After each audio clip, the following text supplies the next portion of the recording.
Today's topic is on the future of digital technologies and the impact on the funds industry. And we see digital technologies as having two main impacts. One is on the asset side, and the other is on the processing side. These two impacts are quite different, which is why we have two speakers for today's seminar. I suppose the emergence of digital assets is something that's become quite mainstream in recent times. And while the notion of a digital asset is quite widely defined, in the financial services domain, it is really kind of been digital currencies and non-fungible tokens that have stolen the limelight. But these new asset classes are not without their challenges, including an uncertain regulatory framework, extreme price volatility, and some high-profile failures. Some argue that it's actually the underlying technology, the blockchain technology, that supports these transactions that's where the real benefits reside. On the processing side, then, there's also been some considerable progress and improvements brought about by increased computing power. Machine learning and artificial intelligence means that previously complex tasks can now be automated, and this releases individuals, people, to do much more rewarding activities. Indeed, the emergence of the no-code movement means that the development of business applications is no longer the domain of computer programmers anymore and can be done by ordinary people like you or I. So to our first speaker then, Laurie Keogh is the Director of Digital Assets and Blockchain at BNY Mellon. BNY Mellon have been in Ireland, I suppose, for quite a period of time now in 1994, and they're quite spread out through the country with locations in Wexford, Cork and Dublin, providing a range of fund administration services and beyond. From a corporate perspective, though, technology, innovation and a commitment to continuing digitisation is a key priority for the company, and Ireland plays an important role in that agenda with the recent establishment of a BNY Mellon Digital Innovation Hub in Dublin. Before BNY Mellon, Laurie's previous experience includes being managing director with a blockchain technology product company called Consensus. Prior to Consensus, he was with Deloitte as a partner and director. And he's also an adjunct assistant professor with the business school in Trinity College Dublin. I could go on because Laurie's CV is actually quite extensive, but in the interest of time, I'll hand the floor over to you, Laurie. Thank you very much. Thank you very much, John and Ashley, for the opportunity. Yeah, look, let me share my screen and jump into this straight away. Hopefully people can see this. Are we all good? Yeah, we're all good. Okay, super. So what we want to talk about today are digital assets. So you could cover a whole module around blockchain and digital assets, looking at, what is blockchain, looking at it from a central bank digital currency perspective, looking at NFTs, looking at DeFi, looking at cryptography, looking at wallets, looking at blockchain and the law. And we have 20 minutes. So really what I want to get straight into is less so on the how it works, because I think there's an exciting session upcoming in the near future with MTU on that, but more around what are the big themes that are taking place and what are the areas that we see, I guess, interest in. So when we say digital assets, we mean that term very intentionally. And we kind of see three key areas falling under that. So number one is cryptocurrency. And cryptocurrency, despite it getting all the headlines, is part of the story, but it is not the whole story. And it's very important to note that, especially as we get into 2022 and we see a bunch of these other initiatives really continuing to gain a whole lot of momentum and also, I guess, become live and go into production, especially when we look at some of the other areas. So for me, the interesting thing about cryptocurrency is, as I was talking about a friend of mine, and he pointed this out to me, which I thought was a pretty powerful stat, that it took 10 years to go from $0 to $1 trillion in terms of the crypto market cap. It then took 90 days to go from 1 trillion to 2 trillion. So when you think of kind of emerging technologies and exponential growth, I think that certainly does hit the mark. I don't know, maybe it's a couple of months to go from 2 trillion to nearly 3 trillion. But as John mentioned there, I think you could probably say, how long did it take to go from 3 trillion to 2 trillion as there's volatility associated with this asset class. And there certainly is, right? That you can't argue against that. There's over 4,000 cryptocurrencies, right? So there are many out there. Some, I guess, are more successful than others, but I guess you need to define what success is. But Bitcoin and Ether, I think, make up, in terms of the market cap, they probably make up around 80% of the overall crypto market cap. And where we're seeing our clients are particularly interested in those two, certainly to start. what makes, I guess, crypto and Bitcoin interesting, Bitcoin was designed to kind of do two things. One, to be a transfer of value. So how do I move a digital asset from point A to point B without going through a bank or central bank? And then also to be a store of value. So it's designed to be a digital gold, and this is specifically in relation to Bitcoin. There'll only ever be 21 million Bitcoin. There's about 18.8 million in circulation at the moment. The last one will be created in 2140. So it has a finite amount built into the way it's designed.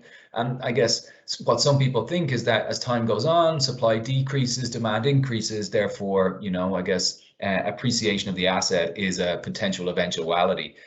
So I think that's, I guess, a speculation on the asset is for others to opine on. As we look at the second category around digitized cash, and I think this is where we're seeing a lot of attention. If we look at what stable coins are for a second, and in the US, we saw the President's Working Group form. So the President's Working Group is basically representatives from all the major regulatory bodies. So the Department of Financial Services, and the Office of the Comptroller of the Currency, you have the Fed itself, and the SEC, all basically coming together to try and understand, what are stable coins, what do they mean, what are the risks, what are the opportunities, the challenges, and all that good stuff. And ultimately, what stable coins are is they're a form of cryptocurrency. They're pegged to a dollar, so on a one-to-one basis. So for every USDC is an example of a stable coin. For every USDC, there has to be a dollar in reserve. And why people are interested in stable coins is for a couple of reasons, but primarily if you go from euro or dollar into a crypto or into Bitcoin or Ether or whatever it is, you're then part of the kind of crypto rails. And then if that asset increases in value and you want to realize that gain, you can then move back into fiat, and you can do that. But there will be a fee for moving from crypto into, I guess, traditional cash.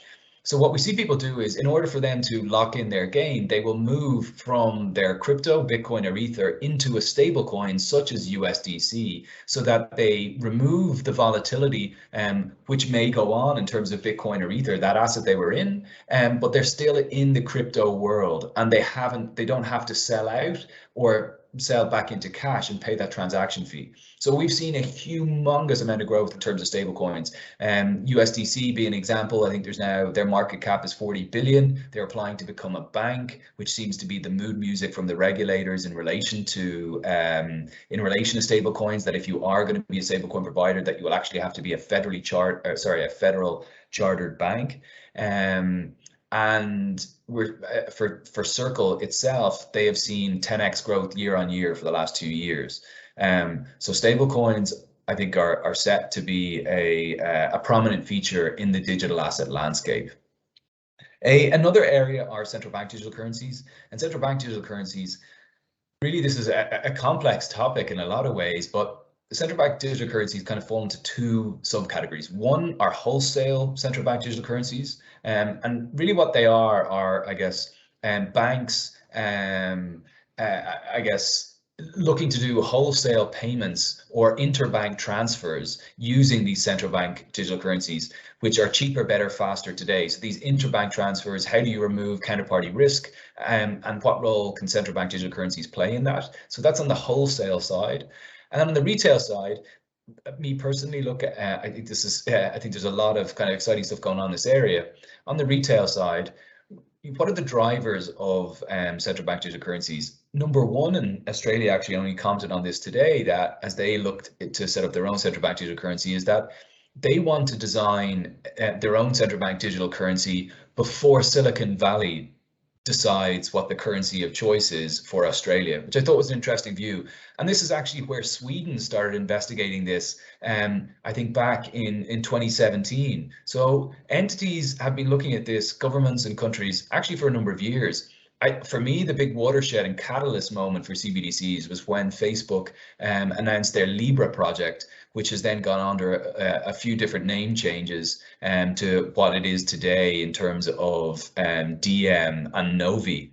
And so really what we're seeing is, I think, countries wanting to stay relevant. I think another reason for this is the potential for financial inclusion. Can a central bank digital currency, result in more people participating in an open and transparent way, and in an effort to reduce or eliminate the shadow economy? I think thirdly, what they're looking to do as well is it's around really trying to fight money laundering. If a central bank digital currency is created, it's basically it's a digital coin. So if I receive a digital coin, the government and all the associated agencies will have access to how I received it and where it goes to next for its whole existence. So if John passes it to me, I pass it to Aisling, and then to Jared, there'll be a record of that. So it'll make money laundering very complex. It's not the case that you're able to kind of stuff it under your mattress and do things like that. It's the absolute opposite. Now, the flip side of that is it does bring, I guess, privacy concerns. It brings GDPR related issues. So just because you can doesn't mean you should, or doesn't mean it's easy.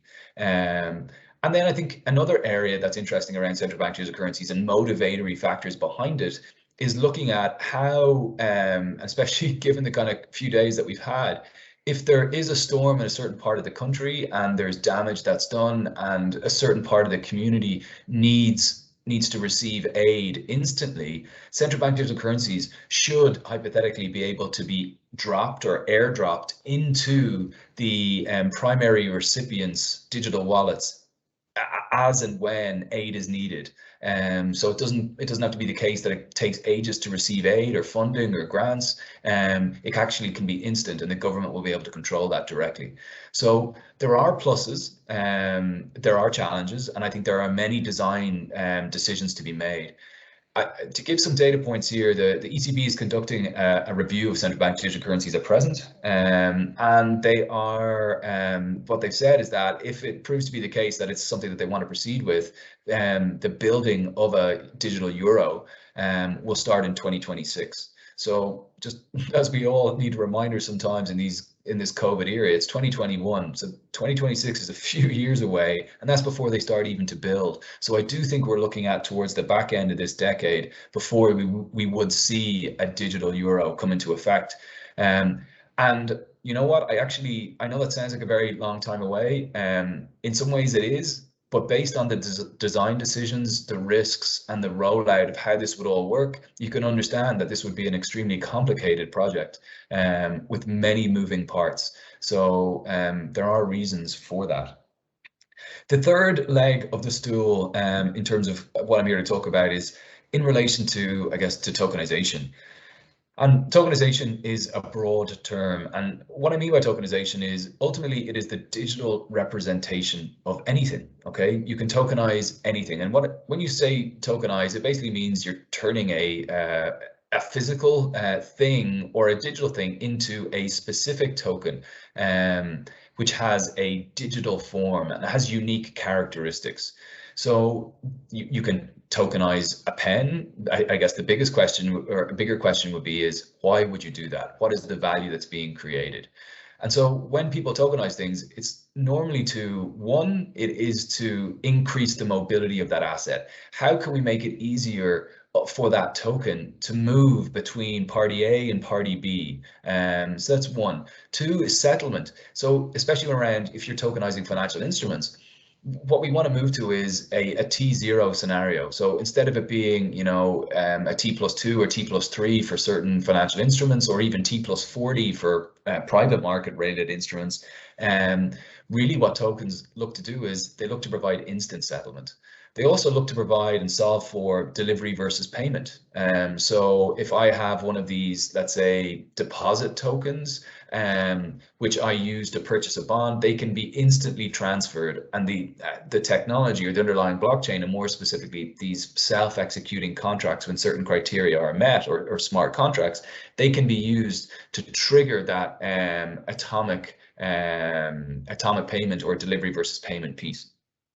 So we spoke about mobility, you talk about settlement. You're also looking at liquidity. You're looking at secondary trading markets for these tokens without the underlying asset being sold. And then also, I think another area around tokenization, which is of note, is in relation to fractionalization. So there are assets out there which are very expensive, are illiquid, and it might be a piece of commercial real estate. And entities who have access to, I guess, pieces of commercial real estate tend to be, high net worth individuals or ultra high net worth individuals or pension funds.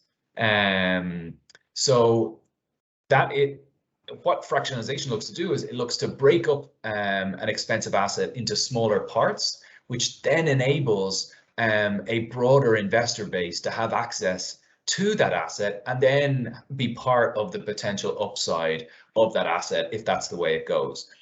So they are the drivers for tokenization. And tokenization has been around for a number of years, right? I think if we look back to 2017, 2016, there was a lot of talk about it, a lot of hype about it, but nothing really came into production.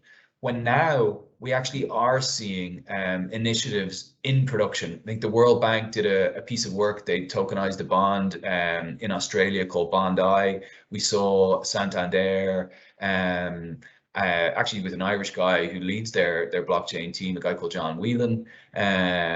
They with Goldman actually, and the European Investment Bank did a bond issuance or a bond token issuance. So this is an area that I think is going to be another kind of, you're going to see a lot more of this in 2022. So I think they are, one to watch out for. I think the final area in tokenization is in relation to non-fungible tokens, as John said, and this is, there's a vernacular associated with crypto and digital assets, but hopefully I haven't lost people along the way. But non-fungible tokens, it's basically a token which means that there's only one of it. It demonstrates scarcity, it demonstrates authenticity. So if you have this one token, it means you are the sole owner. And if someone else claims right to that token, you can show that, no, you are the real, true, and original holder of X, whatever it may be. It might be footage of a famous slam dunk. So through Dapper Labs NBA Top Shots, which is out there, so you can buy these very famous sporting moments, and I'm sure the same will be the case for rugby and GA, and there'll be a whole set of NFTs for that. But also it can be for an image of a piece of art.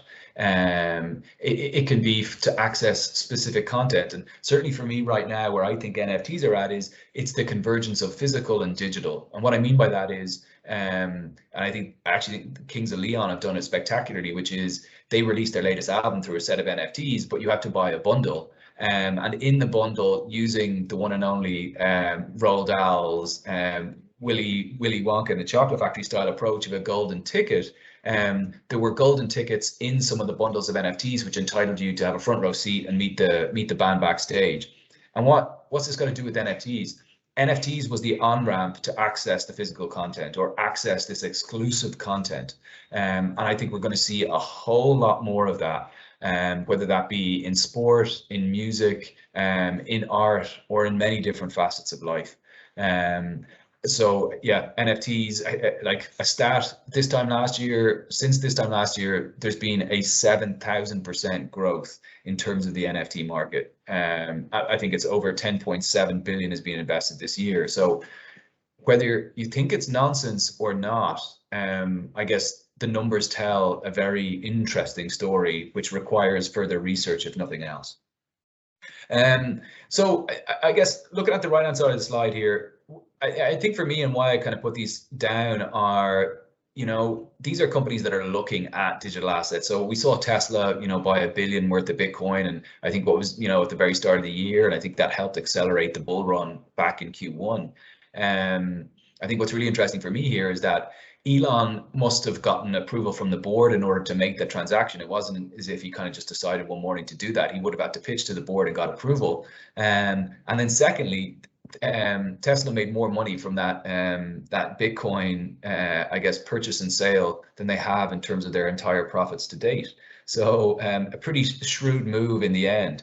But look, moving away from Mr. Musk, we're seeing, I guess, big entities like PIMCO or even MassMutual, which is an insurer, and they are conservative by design and by nature. And MassMutual invested 100 million into Bitcoin, which is interesting. I think which was 0.009 or yeah, sorry, 0.04 of its investment account, which is very small, but that's obviously increased now substantially in size. But what the key note and message there is very conservative insurer moving into the space. For me, it just shows, I guess, what the market appetite or what the beginning of the market appetite is, and also where the market is going. So look, I know I've done a lot of talking there in a short period of time. I want to make sure that there's time for some questions. But that is what digital assets are when it comes to, I guess, BY Mellon's view. So cryptocurrency, digitized cash, and tokenization. So yeah, delighted to answer any questions. Thanks so much for that, Laurie. That was an excellent rundown of the cryptocurrency and digital assets landscape. I have two short questions, hopefully, that are answerable in a very short period of time, but do let me know if you'd like to take them offline. The first one is, you mentioned that there's a finite duration on a lot of these cryptocurrencies. So for example, I think you said 2140 was when the last Bitcoin would be issued. And what happens after that is the question. Do they just stay in circulation for perpetuity, a la physical cash? And then the second question, and feel free to not answer if this is a very long-winded question, is how does one get into the NFT game? If you decide that you have an image or you have something that you'd like to tokenize, do you list it, or how does that actually work in practice? Okay, two good questions. First question, so yeah, we flash forward and we're all in 2140 and we're all looking great in our, I don't know how old we'll be then, but anyway, if we flash forward to that point, the way it works is that there'll be no more Bitcoin created or mined, using that term, but basically each Bitcoin is divisible to 100 millionth. So Bitcoin can still be used to, I guess, to purchase goods and assets, as the case may be, whatever the world may look like at that time. And the network will continue to function because there are basically entities that validate the blockchain and validate transactions, and they get rewarded for that. So the just because the last Bitcoin is mined in 2140 doesn't mean everything stops there. It just means that there are no more. And what should be the case is, like, imagine if I told you, we've reached the end of gold, theoretically the price would probably go up. Yeah. So I think what's happening here is the functioning of the network will continue and people will be rewarded for doing so. So that was question one. Question two, on NFTs, there's a bunch of players that you can look at, right? So I know Coinbase, believe it or not, Coinbase made an announcement a couple of months back that they were creating an NFT marketplace and will provide support services for it. I think within the first week, they had 1.35 million people sign up to that. I was reading something last week, and that number is up to now 5 million people they have on the wait list for NFTs, right? Again, it's just like, don't believe me or the hype, just, I guess, but do look at the numbers. So Coinbase has a service which will come online, I think, in Q1 of next year. What's important when it comes to NFTs is that it depends on what you want to do. There are kind of broad-based platforms where you can create NFTs on a kind of mass basis. So OpenSea would probably be one of the major ones, or Rarible, and you can just sign up to those platforms. But there are others out there which are more specific to specific segments. So Axie Infinity would focus more on gaming. If you look at NBA Top Shots is more on sports, specifically basketball. If you look at So Rare or Super Rare, they will also be for specific domains. So the question is, I think there's a bunch of examples for you to explore, but what you should dig into is, what do you want to do for what market segment? And then there's also, for the specific NFT platforms that are out there, they will help you when it comes to, I guess, pricing the NFT. They'll look at, do you want to create more than one? Do you want to create a collectible? And they'll also provide ancillary services around creating payment rails. How do you want to be paid? Is it in crypto or is it in cash? And so they will provide additional services, while OpenSea is a bit more vanilla and appeals to a mass market. So they're the two different angles that are out there.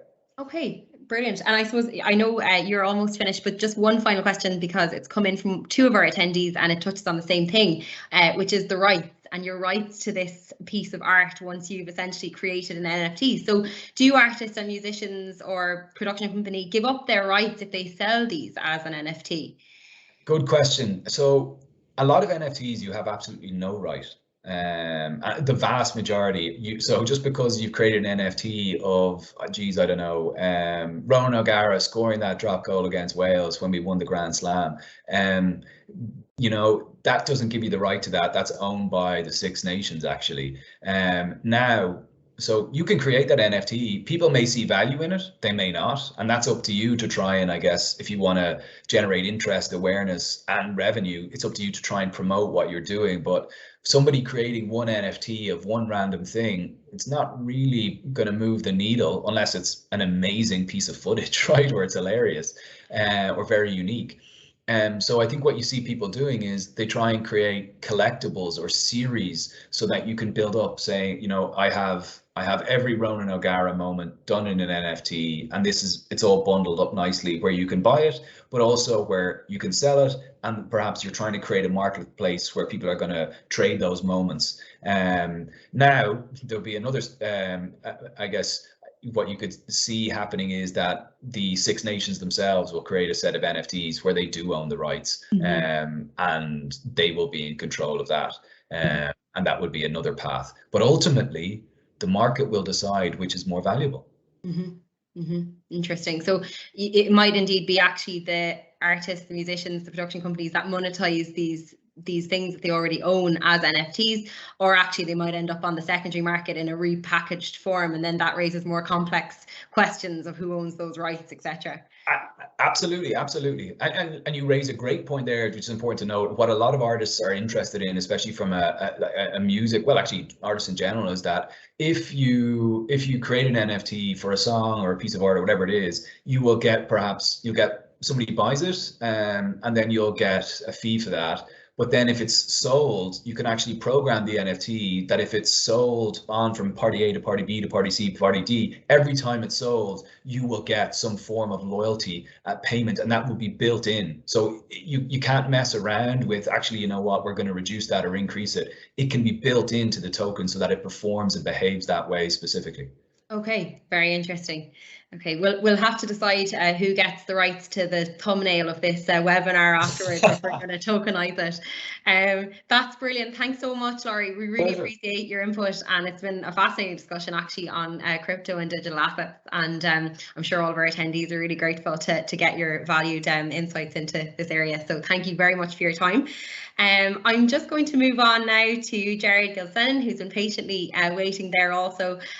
He is a member of Fundrex, he is the head of sales of EMEA in Fundrex, actually, who have offices in a number of jurisdictions, including New York and Dublin. I understand Jared isn't based in Dublin at the moment, however, and prior to his position with Fundrex, he worked for a number of years with Broadridge as in their sales department as well. So we're very glad to have Jared here to speak about the second facet of our seminar. The first, as John correctly identified at the start, was more on the asset side, and now we're going into more of the process and the day-to-day digitization of what we do in the fund services industry, and particularly in administrators, noting that Fundrex offer a number of digital solutions for administrators. So you're very welcome, Jared. Thank you so much for joining us, and I'll just leave it over to you now.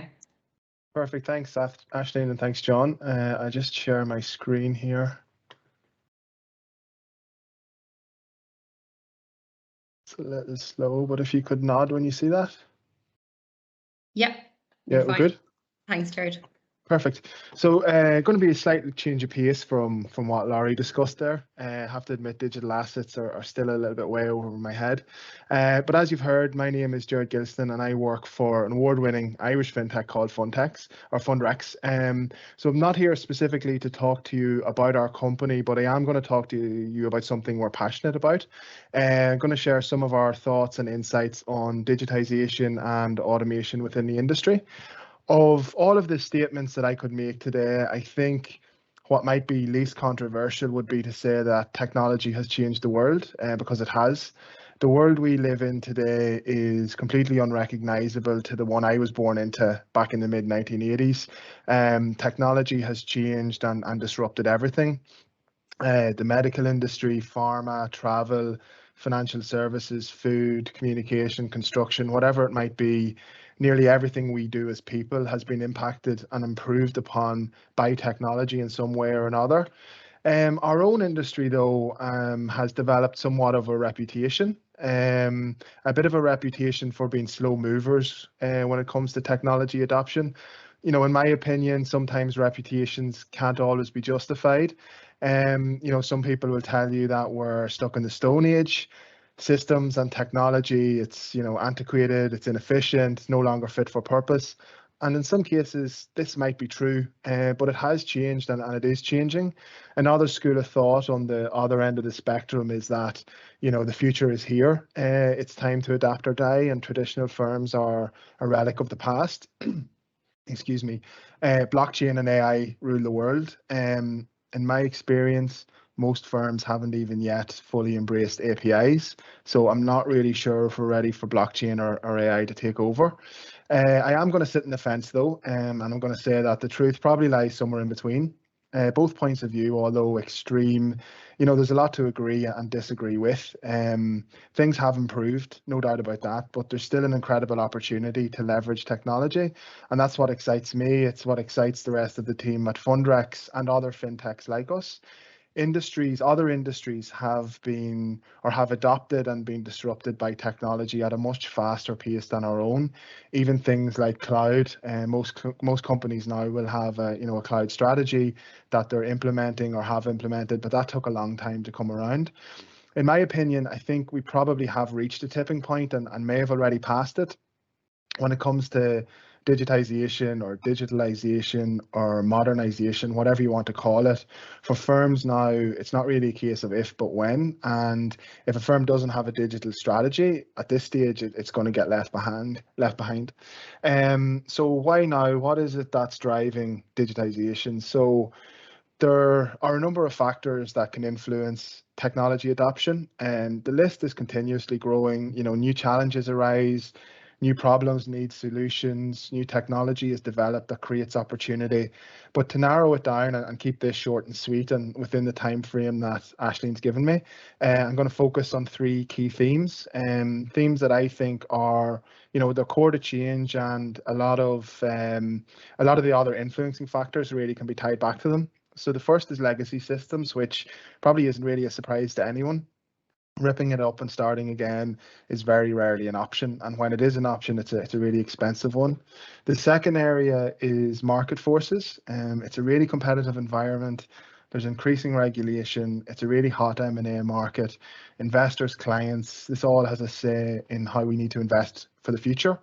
And the final bit is it's an area that I think sometimes gets overlooked and is a little underappreciated when it comes to technology adoption, is our people. And people are integral to everything, and without people we wouldn't actually be here today. So the first area then to look at is the legacy systems, and to paraphrase Cool Hand Luke, what we have here is a failure for systems to communicate. Many of the challenges we face largely due to legacy systems or current systems and technology that just don't speak to each other. Integration is a real challenge, and as firms become larger and more complex, the tech ecosystem that we use becomes more complicated. New and modern technologies introduced. Like I said, ripping it up and starting it again isn't really an option. It's impossible for us to down tools, implement new systems, implement new procedures from scratch. Not only does technology move too fast for that, but we still have businesses to run, we still have clients to serve, shareholders to satisfy. And I have a boss once that had a really great way of visualizing this problem. He used to say that it was like trying to replace the engine of an aeroplane while it was in flight and full of passengers. So it's a really great way of visualizing what type of challenge it is. And at the heart of this challenge typically is data. We deal with huge amounts of it in the industry. One of the real issues that arises with legacy systems is siloed data. That increases duplication. So, you know, duplication of effort, duplication of data, the risk of using inaccurate or incomplete data sets downstream for reporting is also increased.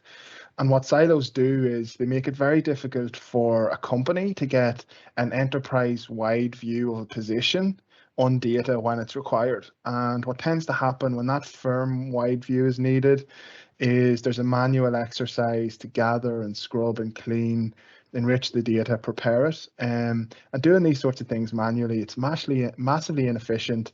It's a huge waste of time and resources. And, to be honest, it's very unappealing to the people that have to do it. We had a client who at one time estimated that within their risk and investment compliance teams, they spent over 50% of their time in what they call data preparation. This was a highly skilled, highly qualified, highly paid team of professionals that spent, half of each day effectively cutting and pasting. If that's not inefficient, I don't really know what is. But they were a victim of the situation, really, and the technology wasn't there at the time. But technology does provide a way forward. There's lots of software out there, like our own product Fusion, which integrates systems, gets them talking to each other, whether it's internal and external. So technology can move data around, it can get systems talking, and it does it in an automated way without any manual intervention. So then if we look at the market forces that are driving digitization and driving technology adoption, it's an increasingly competitive world. Fees are under pressure, costs are rising, firms are being always asked to do more with less, and it's never been more difficult to remain price competitive while delivering to the high expectations that clients, investors, and regulators hold us to. And from a competitive perspective, there's just no room to be inefficient in a really competitive market. So firms need to evolve. Adopting the right technology gives firms the chance to be more efficient and less costly than competitors. And an added benefit that I'm going to speak to a little bit is resources can be refocused and redeployed away from low value tasks onto higher value added activities. And in an ever kind of evolving and increasingly demanding regulatory world, we need to kind of stay ahead of the game by investing and adopting technology that will allow us to, remain nimble and adapt to changing environments, and quite commonly across multiple jurisdictions and different regulatory regimes, industry-specific regulations mandated by ESMA or any other regulatory bodies or NCAs, along with rider regimes such as GDPR, have all had significant impacts on the technology roadmap. And clients and investors, finally, they have a large say in what we do. Like Laurie talked about earlier on, there's a whole new asset class that's after growing from practically nothing in a very short space of time. There's increased interest from investors to get exposure to those new asset classes, new investment types, new investment vehicles. There's been a great demand over the last couple of years for access to alternative funds, private equity, real estate, infrastructure, private debt investment are all areas that are growing, and where firms want to support multi-asset portfolios, the demand on technology accelerates. And then the M&A market, it's particularly hot in fund admin, and I'm going to plug our CEO's blog here on our website. We track all of the activity, the M&A activity in the fund administration world globally, but it's particularly hot there, and it's also hot on the asset management side. And that means that there's more systems, there's more integration requirements. Bigger firms with more assets under administration or assets under management are more complex and more expensive to run, and technology needs to be trusted to do its job. Digitization, it's not an easy path. It can be costly and it does take time, but it really is inevitable. Change is difficult and making the right decision is difficult, but the right technology can transform a business, and really indecision can kill it. So it's better to embrace it and move forward. Finally, then, our people. So I said already, I think sometimes this can be overlooked when it comes to technology adoption, and maybe there's a sense sometimes that, well, technology replaces people, and in some cases this is true, but it's not always strictly the case. People and individuals across our industry at all levels, across all firms, are really the major driving force behind digitization and automation and technology adoption. And this is, all the way from the boardroom to the factory floor, so to speak. And I've seen this firsthand, where graduates very early in their careers, in their first roles, you know, they bring a fresh perspective to the company. And I saw on one occasion where an operations associate, he found software that did half the job that he was hired to do. Now, he didn't worry about being replaced. He just thought that, well, I'll do something more valuable with my time. He brought the idea to his boss, who brought it to her boss. After a trial led by him, it was rolled out across the operational teams within that particular business. I think it was about 35 people altogether. Now, no jobs were lost, but a lot of manual work was replaced. And that freed up a huge amount of time for those teams and for those individuals to spend on value-added activities like actually speaking to clients, building those relationships, working on other initiatives, getting to know their colleagues and building a culture internally, sharing ideas, and the benefits that can be gained by embracing technology are compounded in the same way that interest compounds. And in this particular example, if you think about it, so a manual process was replaced by technology. It was more efficient and there was less risk. There was a more robust project management process. So it was kind of a project management workflow software. There was improved MI reporting for the client, improved status updates. The client was happier. They felt more comfortable that, you know, the software was doing its job, or the teams were doing its job, sorry. The teams themselves could focus more on the clients, again, improving those relationships, happier clients, increased revenue retention, increased revenue growth for the business. Another area was increased employee satisfaction. You know, people were more satisfied with their work. There was less manual cutting and pasting, getting stuck in spreadsheets. This reduced staff turnover, reduced the cost of hiring, reduced the cost of training. Less turnover also leads to happier clients, stronger relationships.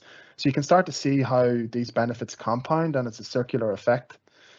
And this wouldn't have happened, at least at this time, you know, without people. The company didn't even realize it had a problem. It had a graduate who thought there was a better way. He knew that there must be a better way. He had a desire to find it and the courage to suggest it.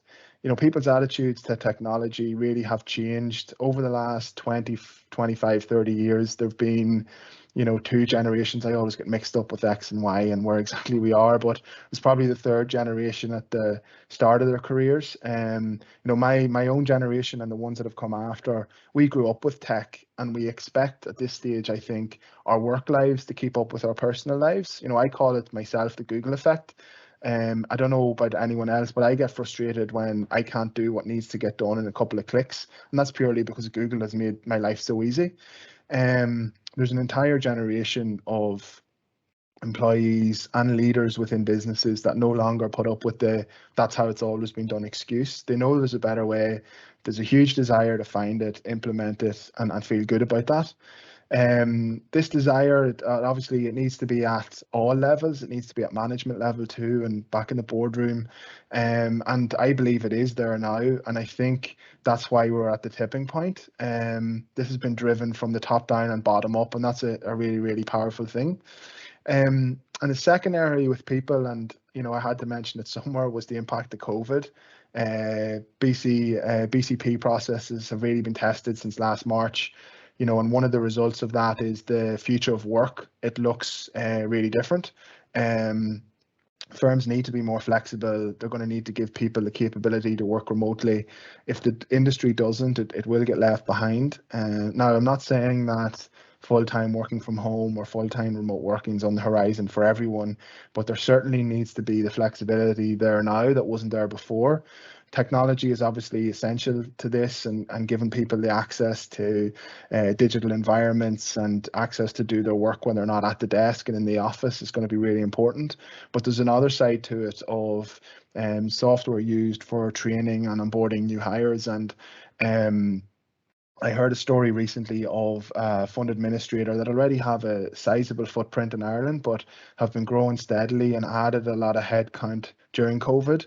A lot of the new hires were 1 to 3 years experience, so graduates starting their career, and their onboarding process used to consist of, you know, a week's training and a binder that sat on their desk. So they needed to replace that, and they've replaced it with a software system.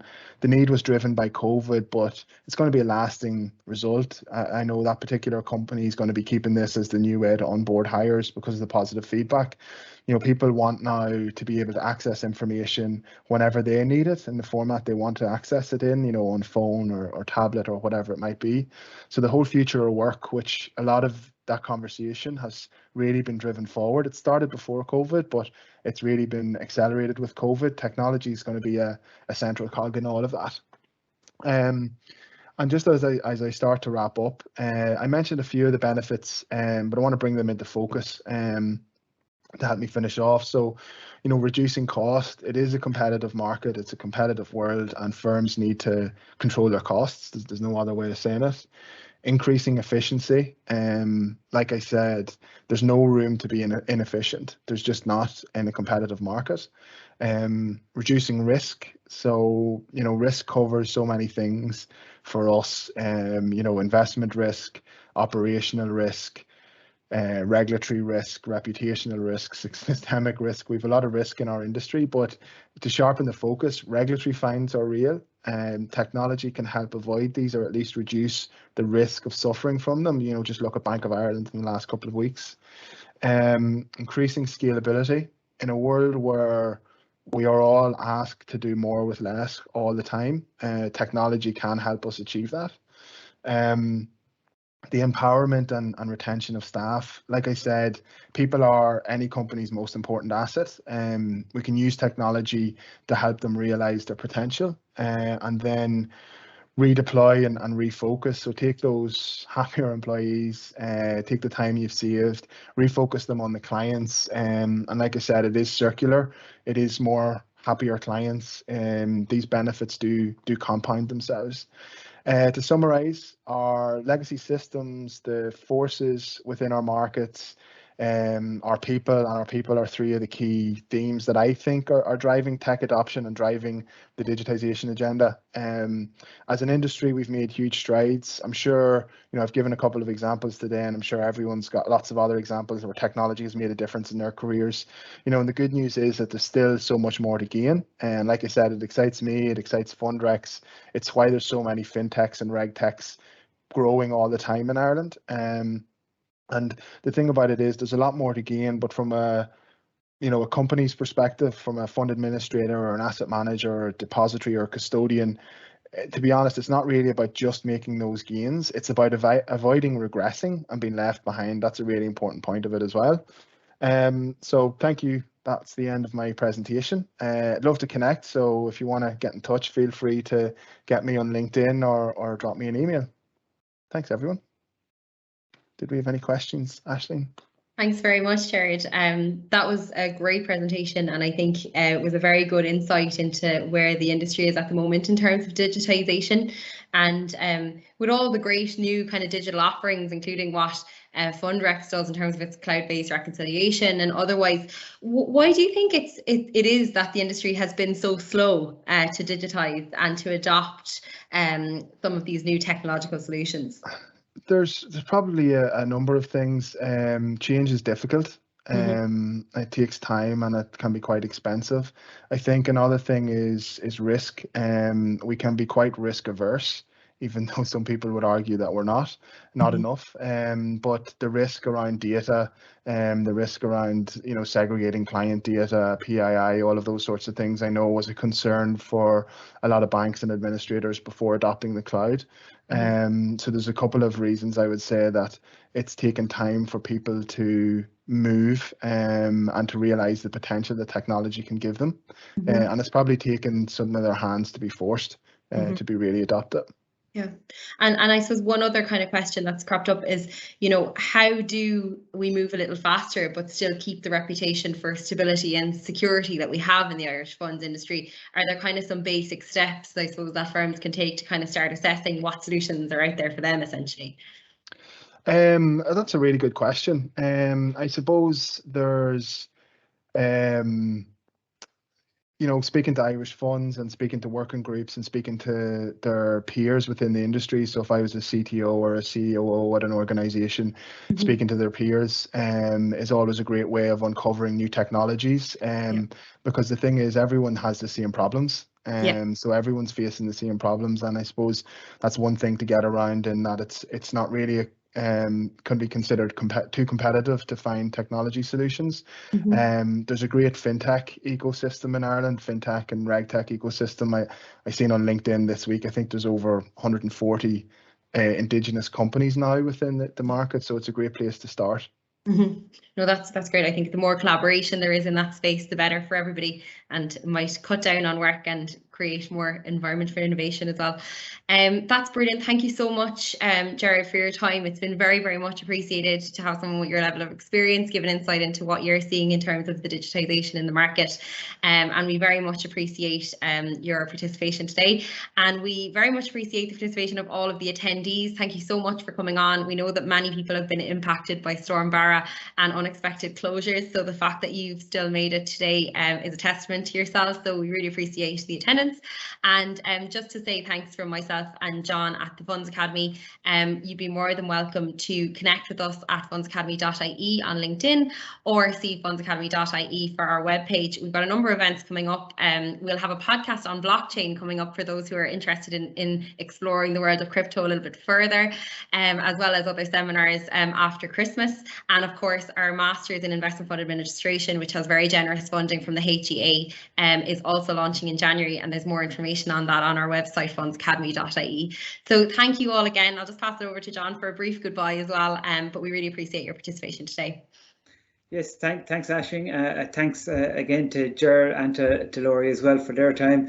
Thank you everyone for listening in, and I suppose it'll be the other side of Christmas that we'll be going again. So I wish everyone a happy Christmas and a happy New Year as well, and see you in 2022 for a much better 2022.